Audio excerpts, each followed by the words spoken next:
সরকার গঠনের পর তো বিএনপির অনেক নেতাকর্মীরাই দেশ পরিচালনার দায়িত্বে ব্যস্ত। বিএনপির রাজনীতিকে এগিয়ে নেওয়া এবং সেক্ষেত্রে সাংগঠনিক কার্যক্রম যেটা আছে সেটাকে চালিয়ে নেওয়া, শুধু না সামনে এগিয়ে নেওয়ার ক্ষেত্রে কি একটি চ্যালেঞ্জ আপনারা দেখছেন কিনা, এবং সেটাকে আপনারা কিভাবে এখন মোকাবেলা করবেন? আমাদের রাজনৈতিক কালচার যেটা আছে, অতীতের কালচার বলে যে যখনই কোনো দল সরকার গঠন করে তখন দল এবং সরকার একীভূত হয়ে যায়, একাকার হয়ে যায়, একদমই তাই, দলকে আলাদাভাবে আর দেখা যায় না। কিন্তু আমি যতটুকু জানি আমাদের প্রধানমন্ত্রী জনাব তারেক রহমান উনি অতীতেও চেষ্টা করেছেন, বিএনপির অতীতে যে দুইবার বাংলাদেশের শাসন পরিচালনার দায়িত্বে ছিল, উনি দলের তখন হাল ধরেছেন। হ্যাঁ, উনি যেমন 2001 থেকে 2006 পর্যন্ত উনি তৃণমূল পর্যায়ে উনি গ্রামে গ্রামে ঘুরে বেরিয়েছেন দলকে সুসংগঠিত করার জন্য।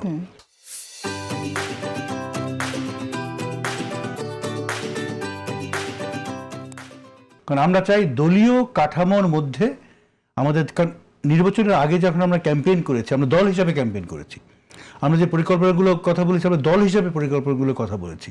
তো আমাদের দলের একটা অব্লিগেশন এবং দায়িত্ব আছে যে এই পরিকল্পনাগুলো বাস্তবায়ন কিভাবে হচ্ছে, আমরা যে অঙ্গীকারগুলো দিয়েছি সেগুলো সঠিকভাবে সরকার সেগুলো বাস্তবায়ন করছে কিনা, এটা দলের দৃষ্টিভঙ্গি থেকে এটা আমাদের একটা, আমি বলবো যে ইম্পর্টেন্ট একটা ফাংশন। আমরা দলকে সরকারের সাথে একীভূত হতে দিতে চাই না।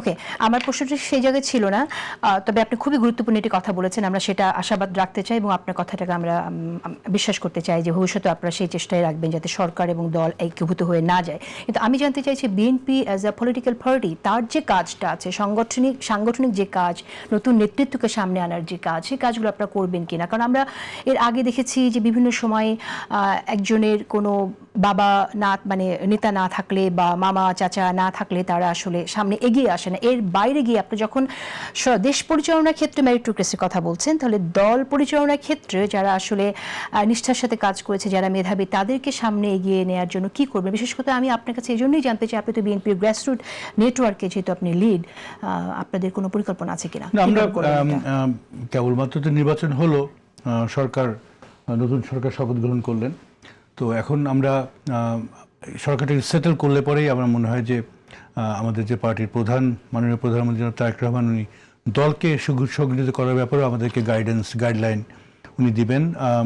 গত 17 বছর, দেড় যুগ ধরে তো আমাদের দেশে সঠিকভাবে রাজনীতি কেউ করতে পারেনি, যার জন্য আপনি যদি দেখেন যে বিভিন্ন জায়গাতে যে মেধাবী যে তরুণ প্রজন্ম, এরাও কিন্তু রাজনীতি অতটা ওইভাবে আসতে পারেনি, আসতে দেওয়া হয়নি। আমাদের একটা প্রচেষ্টা থাকবে এবং আমরা আলোচনা করেছি, যেমন আমাদের গ্রাসরুটস নেটওয়ার্কের মাধ্যমে আমরা চেষ্টা করব বাংলাদেশের বিভিন্ন প্রান্তের একটু মেধাবী ছেলেমেয়েদেরকে আইডেন্টিফাই করতে, ওদেরকে খুঁজে বের করতে।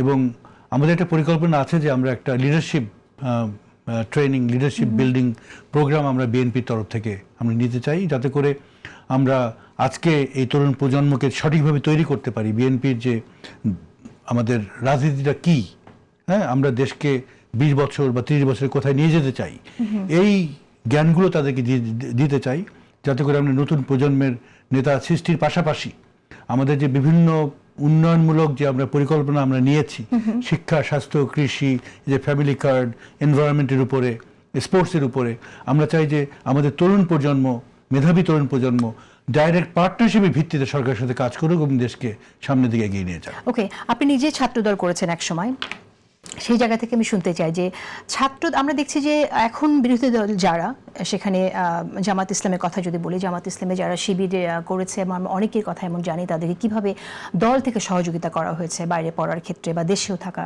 ক্ষেত্রে, পড়ালেখার ক্ষেত্রে। বিএনপি কখনো সেই রাজনীতিটা করেনি, কিন্তু আমি শুনতে চাইছি তারপরে বিএনপিতে যারা ছাত্রদল করেছে তারা কি আসলে ভবিষ্যতে আপনাদের কোনো প্ল্যান আছে কিনা যে ছাত্রদল করছে কিন্তু মেধাবী, তাদেরকে একটু সহযোগিতা করলে যাতে তারা সামনে আরও এগিয়ে যেতে পারে, ভালো করতে পারে, এরকম কোনো প্ল্যান কি বিএনপির আছে? না, আমি যেটা বললাম যে আমরা বাংলাদেশের বিভিন্ন প্রান্তে মেধাবী তরুণ তরুণী আমরা তাদেরকে শনাক্ত করতে চাই। এর মধ্যে আপনি বলছেন এর মধ্যেই ছাত্রদল চলে আসতে পারে? এর মধ্যে অবশ্যই ছাত্রদল থাকবে। ছাত্রদল, হ্যাঁ, ছাত্রদলের মাধ্যমেই তো আমরা করব, মানে দলীয় ছেলেমেয়েদেরকে আমরা আইডেন্টিফাই করতে চাই যাদের সামনের দিকে আরো অনেক পথ চলার ইচ্ছা আছে, রাজনীতি করার ইচ্ছা আছে, এমন ছেলেমেয়েদেরকে আমরা আইডেন্টিফাই করতে চাই।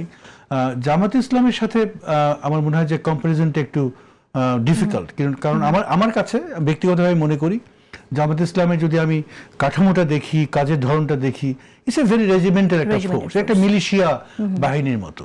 আর বিএনপি হলো একটা মধ্যপন্থার একটা লিবারেল ডেমোক্রেটিক পার্টি।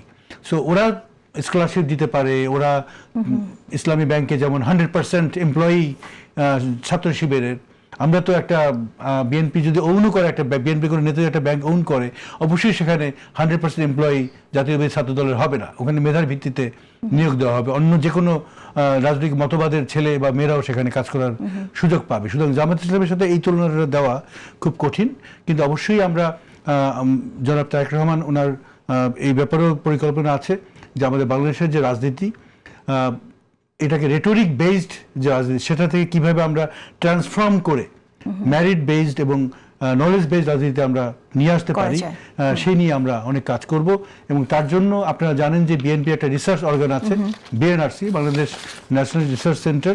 এই বিএনআরসি তো আমরা বিভিন্ন রকমের গবেষণা করব এবং আমরা বিভিন্ন রকম প্রশিক্ষণের ব্যবস্থা করব, যাতে ভবিষ্যতের জন্য আমরা একটা সুন্দর প্রজন্ম তৈরি করতে পারি যা দেশ গড়বে।